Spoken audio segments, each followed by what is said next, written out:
পাচ্ছেন আমার হাতে একটা ফুয়েল পাম্প আছে। ফুয়েল পাম্পের ভিতরে একটা ফিল্টার থাকে, আমরা ফিল্টারটা খুলে দেখবো যে ফিল্টারটা কি কন্ডিশন। আপনারা এটা যদি ফুয়েল পাম্পের বডি পার্টটা যদি দেখেন, একটু বডি পার্টটার আরো বেশি খারাপ অবস্থা। ঘুরে ফিরে একটু দেখাচ্ছি, দেখেন এটা হচ্ছে ফুয়েল পাম্পের মোটর, এটাই মূলত কাজ করে। এটা বলতে পারেন সাবমার্সিবল পাম্প সিস্টেম। দেখতে পাচ্ছেন আমার হাতে এখন দুইটা ফিল্টার, একটা এটা হচ্ছে পুরানটা, এটা হচ্ছে নতুনটা। এটার খুবই খারাপ অবস্থা একবারে। এটা চেঞ্জ না করার ফলে আপনার অনেক সময় হয় কি গাড়ির পিক আপ স্লো হয়ে যায়, গাড়ির স্পিড কমে যায়, গাড়ি স্টার্ট বন্ধ হয়ে যায়। বিশেষ করে এফআই গাড়িগুলা এই সমস্যাটা বেশি হয়। একটা সময় দেখা যায় যে 5 থেকে 7,000 কিলো বা 10,000 কিলো চললে ফুয়েলের ভিতরে তো ময়লা থাকেই।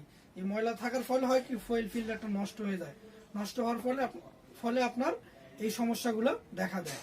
আপনার ফুয়েল ফিল্টারটা চেঞ্জ করে নিলে আপনার বাইকের এই সমস্যাটা একবারেই সমাধান।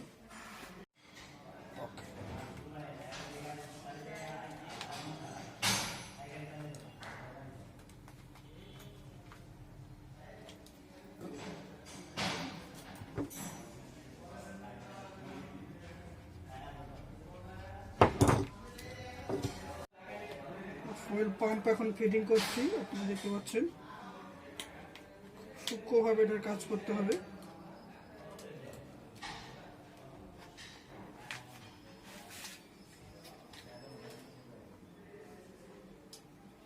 আগে দেখে নেবেন এই সিলগুলো ঠিক আছে কিনা।